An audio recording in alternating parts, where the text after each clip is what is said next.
6,000 years before the first oil corporation issued stock, before anyone conceived of a drilling rig or a refinery. A builder, the ancient city of Ur knelt beside the Euphrates River and watched black tar seep from the mud. It bubbled up naturally, thick as honey, smelling of sulfur and earth. The Sumerians called it Zur, or it, words that appear on clay tablets describing shipments by boat, payments in silver, and instructions for waterproofing the reed vessels that carried goods between cities. They mixed this bitumen with straw and sand to seal baskets, preventing grain from spoiling in the damp. They caulked the hulls of ships with it, creating the waterproof layer that allowed Mesopotamian trade to flow upstream against the current. Archaeological evidence from ancient Sumer shows bitumen used in sculpture, as adhesive for flint tools, and even in the construction of ziggurats where it served as mortar between sun-dried bricks. The resource was already ancient when human civilization began. In Babylon,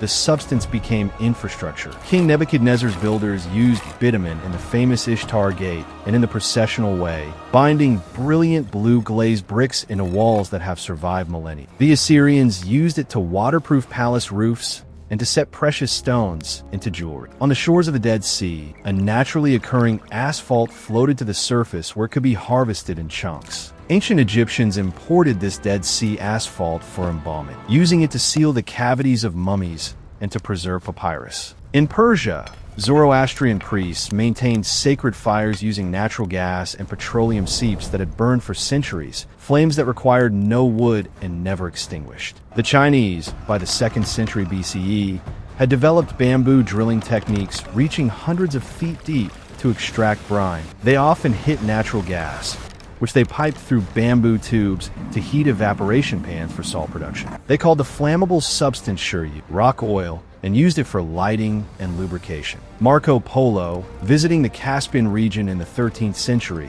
described Baku's surface oil pits where locals collected petroleum for medicinal skin treatments and for burning in lamps. Yet here is the central mystery that will unravel across this story. Humanity had known this black material for millennia. Ancient engineers, priests, and merchants handled it regularly. But nobody, not the Sumerians, not the Babylonians, not the Persians or the Chinese, started an oil age. Why? The answer lies buried deeper than the petroleum itself. A resource sitting in the ground possesses no economic power without a system to extract it, transform it, move it, and consume it at scale. The ancients collected what the earth leaked freely. They had no drilling technology to punch through rock formations. They lacked the chemistry to crack crude oil into predictable, stable illuminants. They possessed no railroads to move bulk liquids across continents, no pipelines to transport them underground, and no mass market of millions demanding light after sunset. The substance was ancient. The system was missing. For thousands of years, petroleum remained a minor trade good, a curiosity, a waterproofing agent, never a civilization-shaping force. The bridge between ancient knowledge and modern industry stretched slowly across centuries. In the Absaran Peninsula near Baku, hand-dug wells reached shallow pools of crude by the 1500s, producing modest quantities for regional lamp oil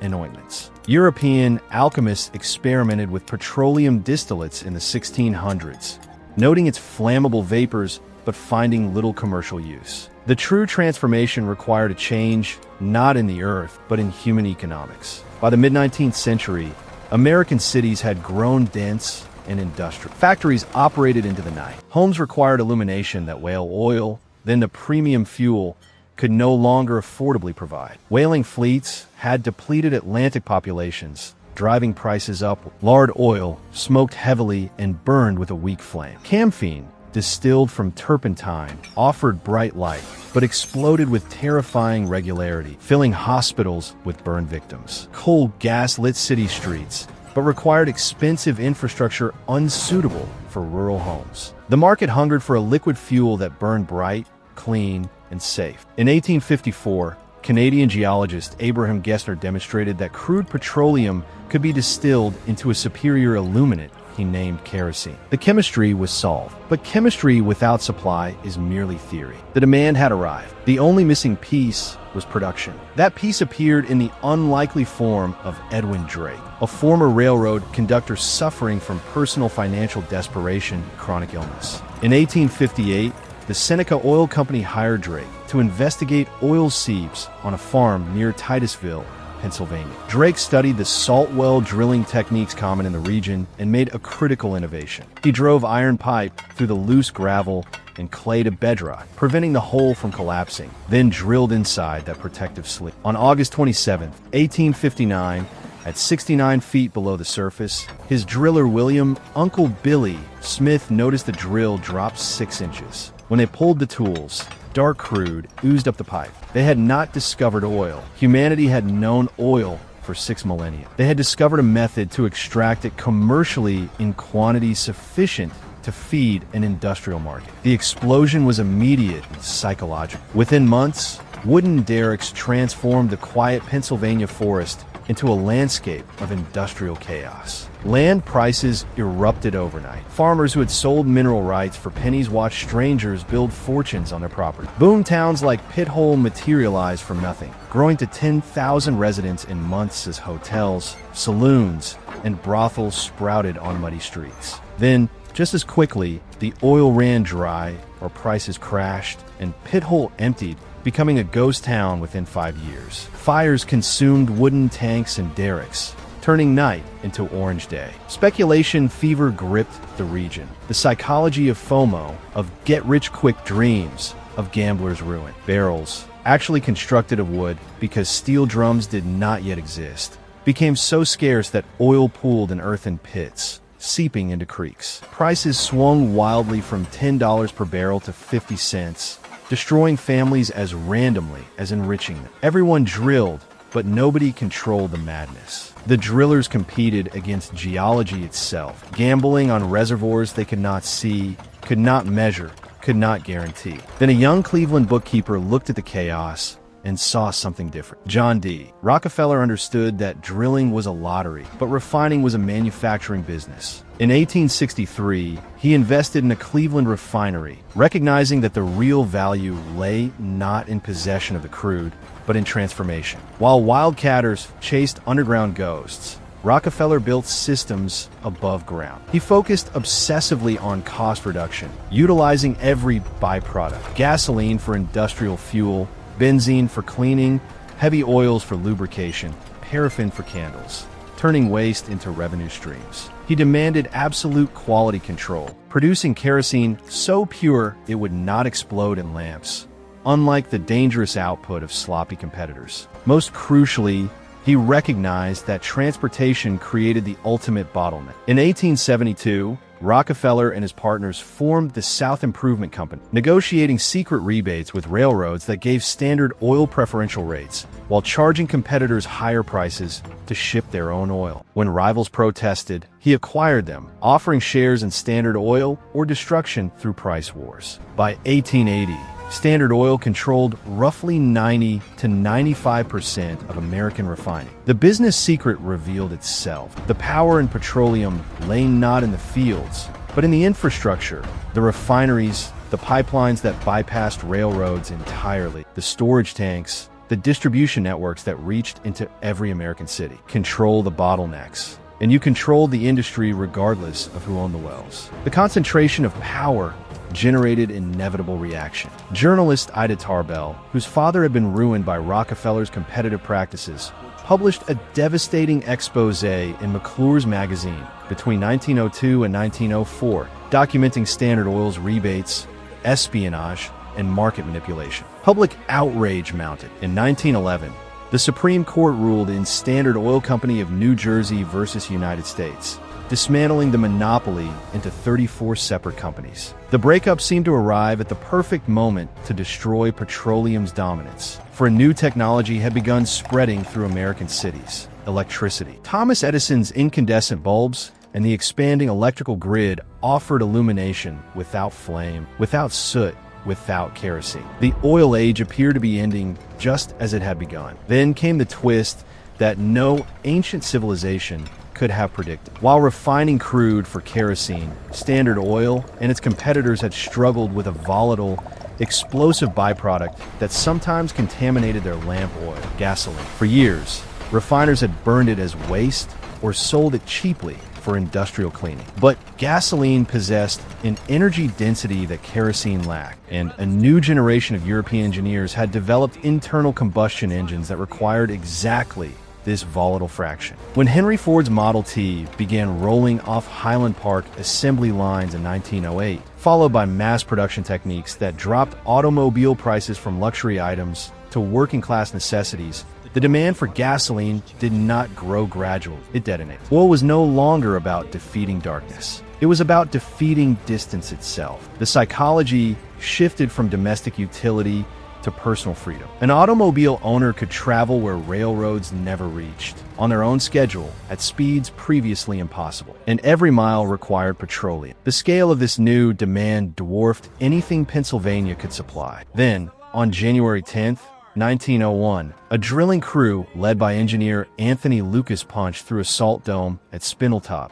near Beaumont, Texas. The geological pressure was ancient and immense. The gusher blew 6 tons of drilling pipes skyward and spewed crude 150 feet into the air. For 9 days, the Lucas gusher produced nearly 100,000 barrels per day, more than all other American wells combined. Spindletop birthed the modern oil giants overnight. Gulf Oil, Texaco, Sun Oil. It proved that petroleum was not merely an Appalachian curiosity, but a continental resource of staggering abundance. Texas changed the math. America would no longer just consume oil. It would swim in it. The physical landscape of the nation reorganized around this new substance. Paved highways, funded by gasoline taxes, stretched between cities once connected only by rail. Trucks replaced horse-drawn wagons for freight, enabled by cheap diesel and gasoline. Suburbs exploded outward from urban centers, designed around the assumption that every family would drive.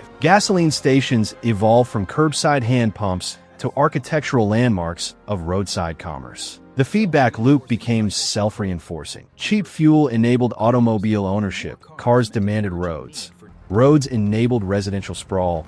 Sprawl required longer commutes. And commuting consumed more fuel. Petroleum became the bloodstream of American mobility. Then the stakes turned lethal and strategic. In 1911, Winston Churchill, as First Lord of the British Admiralty, made a decision that linked oil irrevocably to national survival. He converted the Royal Navy from coal to oil-fired boilers. Oil allowed battleships to refuel in minutes rather than hours, to steam farther and faster than coal-powered fleets, to outmaneuver enemies in decisive engagements. When World War I erupted, petroleum powered the trucks that supplied trench warfare, the tanks that broke stalemates, and the aircraft that reconnoitered battlefields. A generation later, World War II would be fought on logistics calculated in barrels. The Normandy invasion required Operation Pluto, pipelines under the ocean, running fuel across the English Channel. General George Patton's Third Army famously stalled in France during August 1944, not from German resistance, but from fuel shortages that stopped his tanks despite their mechanical superiority. American petroleum production, 20 times that of Japan, provided the material advantage that mechanized warfare demanded. Oil had moved from commerce to survival. Victory left America controlling the global petroleum order, but the geography of supply was shifted. The Middle East, long known to geologists, opened to massive development. In 1938, American engineers working for Standard Oil of California struck the Dammam No. 7 well in Saudi Arabia, revealing the largest reserves on Earth. In Iran, Iraq, and Kuwait, Western companies secured concessions that seemed to guarantee endless supply. For 2 decades, oil remained cheap, abundant, and politically invisible to most Americans. The United States, once the world's largest exporter, gradually became its largest importer, but the transition felt seamless, until it did not. On October 17, 1973,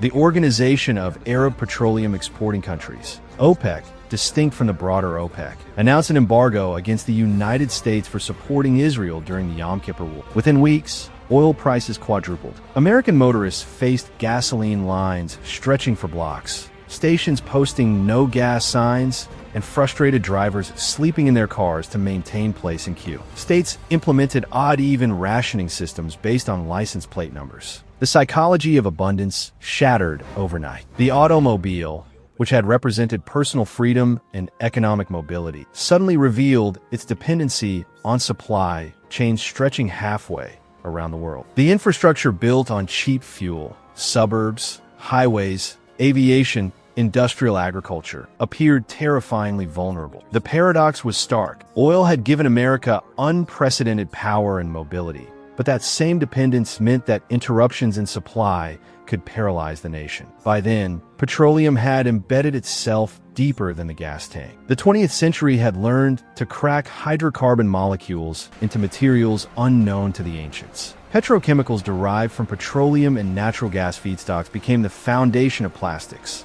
Polyethylene, polystyrene, PVC, replacing wood, metal, and glass in packaging, construction, and consumer goods. Synthetic fibers like nylon and polyester transformed clothing and military equipment. Fertilizers synthesized using natural gas derivatives as hydrogen feedstock enabled agricultural yields that fed billions. Lubricants kept industrial civilization. The oil burned in automobiles was merely the visible fraction. The invisible oil was in the smartphone casing, the aspirin bottle, the bicycle helmet, the asphalt paving the street, the jet fuel crossing oceans, the synthetic rubber in tires. Civilization had built a second nature from petroleum derivatives, so ubiquitous they had become invisible. We return to that ancient builder kneeling beside the Euphrates, touching the black seep with bare fingers. To them, this substance was merely useful as sealant, an adhesive, a curiosity of the earth. They could not envision the wooden derricks of Pennsylvania, the boardrooms of Standard Oil,